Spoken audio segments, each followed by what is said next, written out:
आप सभी का 11th and 12th arts classes में स्वागत है। जैसे कुछ बच्चों के का मांग था कि आप सर हमें 12th के ज्योग्राफी की कुछ बिंदुओं को बताएं।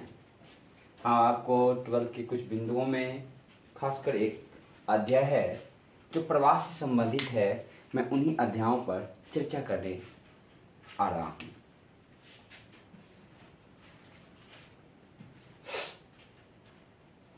जनसंख्या। जनसंख्या का मतलब है, जन मतलब होता है लोग, लोगों की संख्या, अर्थात किसी निश्चित क्षेत्र में रहने वाले लोगों की संख्या को ही हम लोग जनसंख्या कहते हैं।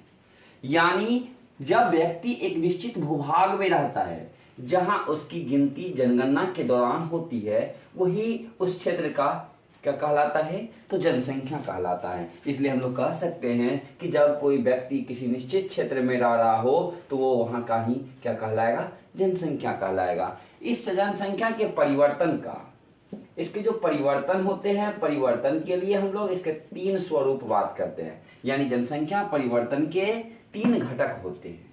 तो आपको 3 घटक जो होते हैं वो जान लीजिए। पहला होता है जन्म दर, यानी आप जानिए जन्म। तो जब ये निश्चित भूभाग में, यानी ये आपको एक क्षेत्र है, इस क्षेत्र में अगर कोई व्यक्ति जन्म लेता है तो यहाँ की संख्या बढ़ जाती है। तो बढ़ गई तो जनसंख्या में क्या आया, परिवर्तन आ गया। इसलिए इसको हम लोग कहेंगे जनसंख्या परिवर्तन का पहला घटक। दूसरा है मृत्यु। दूसरा है मृत्यु। जनसंख्या में परिवर्तन यानी इस भूभाग में कोई व्यक्ति एक मर जाता है, अर्थात इस दुनिया को छोड़कर वो चला जाता है, उसको हम लोग कहते हैं मृत्यु। और मृत्यु ये जनसंख्या परिवर्तन का दूसरा घटक था। और तीसरा आते हम लोग बात करते हैं आपको प्रवास।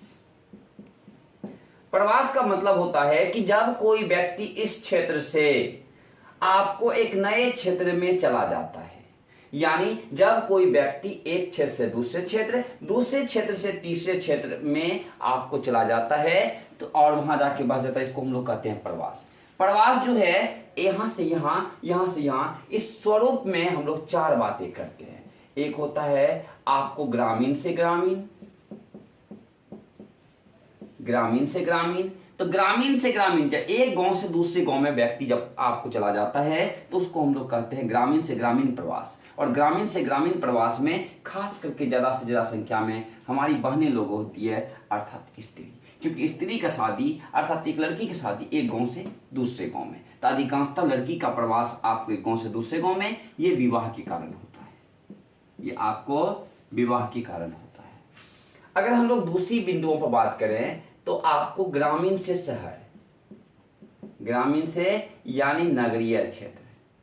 तो ग्रामीण से नगरीय हमारे पुरुष वर्ग के लोग करते हैं। पुरुष वर्ग के लोग इसलिए करते हैं कि गांव के लोग काम या रोजगार की तलाश में शहर की ओर पलायन करते हैं। इसलिए हम लोग कहेंगे रोजगार के कारण अधिकांशतः पुरुषों का प्रवास ग्रामीण से नगरीय क्षेत्र में होता है। तीसरा हम लोग बात करेंगे आपको नगर से नगर, यानी नगरीय क्षेत्र से नगरीय क्षेत्र। और चौथा बात करेंगे हम लोग, ये अधिकांशतः इन दोनों होता है ना, इसीलिए हम लोग यहाँ बात करेंगे स्त्री और यहाँ पुरुष। ग्रामीण से आपको नगरीय की ओर अधिकांशतः कौन करते हैं, तो पुरुष करते हैं, काम या रोजगार की वजह से। और ग्रामीण से ग्रामीण स्त्री का अधिकांशतः होता है क्योंकि ये विवाह की वजह से।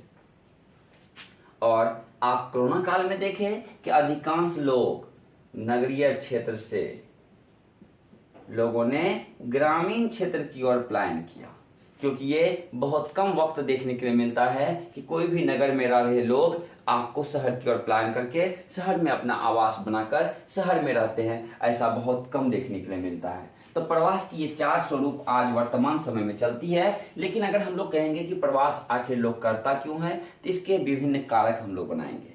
तो प्रवास के 2 कारक बनाया गया है। तो प्रवास के जो कारक हैं वो आपको 2 है।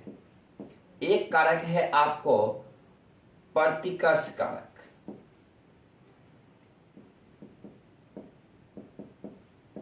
और दूसरा है अपकर्ष कारक।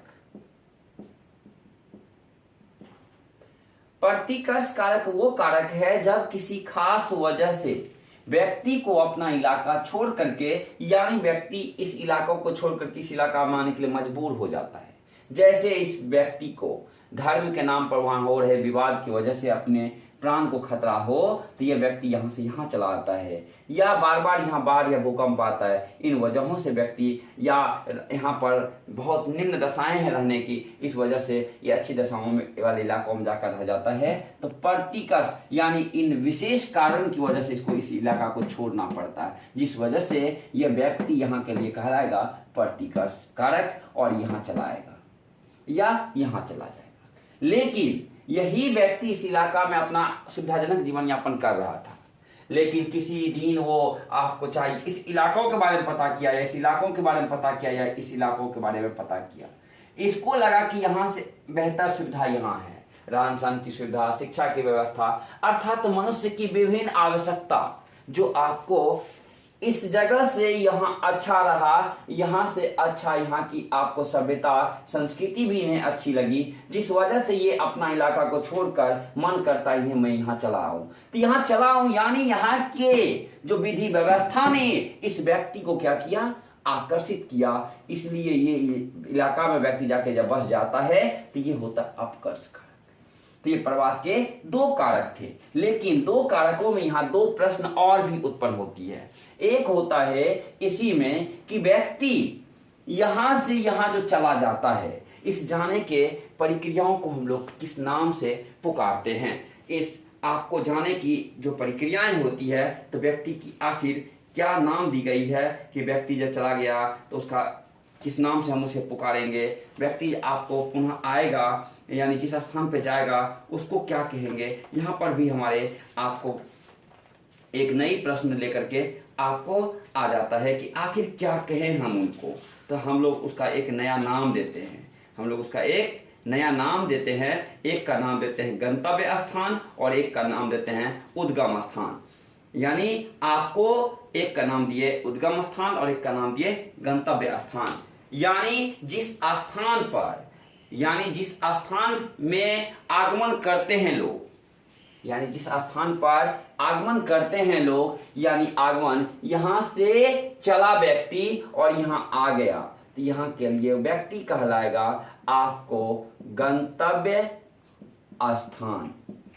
और अगर व्यक्ति यहाँ से आपको चलना आरंभ किया था, इसलिए इस स्थान का नाम हुआ उद्गम स्थान।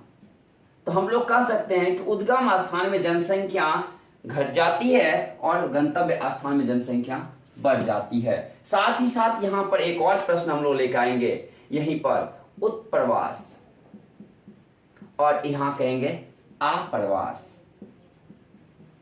जब व्यक्ति यहां से निकलकर यहां आया, यहाँ की जनसंख्या घट गई ना, तो घट गई थी यहाँ के लिए वो व्यक्ति उत्प्रवासी कहलाएगा।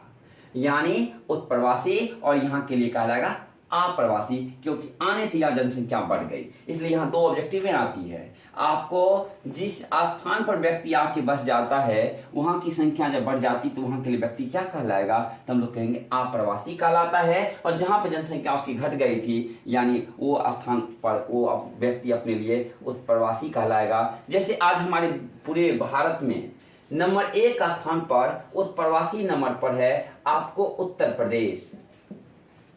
पूरे भारत में नंबर 1 पर है उत्तर प्रदेश उत्प्रवासी के मामलों में। आपको दूसरा में हमारा राज्य बिहार है, क्योंकि यही दो आपको राज्य के लोग सबसे ज्यादा रोजगार की तलाश में विभिन्न राज्यों की ओर प्लान करते हैं, जिस वजह से हम लोग कहेंगे उत्प्रवासी आधार पर भारत में प्रथम स्थान पर कौन सा राज्य, तो उत्तर प्रदेश। और अप्रवासी में आपको प्रथम स्थान पर है महाराष्ट्र। ये विभिन्न प्रश्न आपको हमारे यानी आपको बिहार विद्यालय परीक्षा समिति के द्वारा जो आपको हर वर्ष 12वीं की परीक्षा ली जाती है, उनमें से एक प्रश्न इनमें से ऑब्जेक्टिव में भी आपको रहता है। और आपको जनसंख्या परिवर्तन के 3 घटक कभी कभी 2 नंबर के लिए भी पूछी जाती है।